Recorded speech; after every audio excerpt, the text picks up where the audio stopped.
Zee 24 तास एक पाऊल पुढे।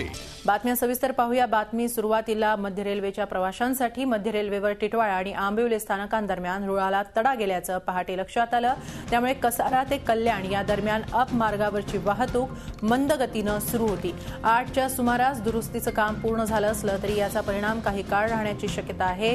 गेल्या आठवडाभर कोडमडलेल्या मध्य रेल्वे मागची 7.5 मात्र अद्याप कायम आहे असंच दिसतंय। लोकल गाड्यांची वाहतूक 15 ते 20 मिनिटं उशिरानं होतीये। टिटवाळा आंबिवली दरम्यान रुळाला तडा गेल्यानं ही वाहतूक मंदावली, ती अद्याप सुरळीत झालेली नाहीये। नेमकी काय स्थिती आहे सध्या जाणून घेऊया आमचे प्रतिनिधी अमित जोशी यांच्याकडून। अमित, सध्या वाहतूक कशी सुरू आहे? दुरुस्तीचं काम झाल्याचं समजते, मात्र वाहतूक कशी आहे? समस्या होती ती सकाळी 6:10 ते सकाळी 7:45 म्हणजे जवळपास 1.5 तास ही समस्या होती किंवा 1.5 तास ही समस्या दूर करण्याचे प्रयत्न रेल्वेचे सुरू होते आणि त्यामुळे त्या काळामध्ये या मार्गावरून टिटवाळ्यावरनं कल्याणच्या दिशेने किंवा सीएसटीच्या दिशेने जाणारी वाहतूक ही धीम्या गतीने सुरू होती।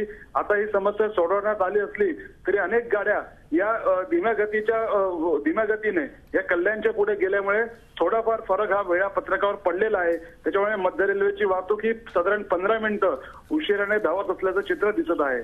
नक्की, धन्यवाद अमित। आपण दिलेल्या या माहितीबद्दल। आठवडाभर प्रवाशांनी हाल सोसलेले ते कमी की काय, म्हणून आज पुन्हा एकदा मध्य रेल्वेची वाहतूक कोलमडलेली आहे। कसारा कल्याण अप मार्गावरची वाहतूक मंदावलेली आहे आणि त्यामुळे अगदी कामावर जाण्याच्या ऐन गर्दीच्या वेळी वाहतूक मंदावल्यानं प्रवाशांचे पुन्हा एकदा हाल सुरू आहेत। आजच्या दिवसाची सुरुवात सुद्धा मागच्या काही दिवसांपासून जशी होत होती तशीच झालेली आहे। झी 24 तास एक पाऊल पुढे।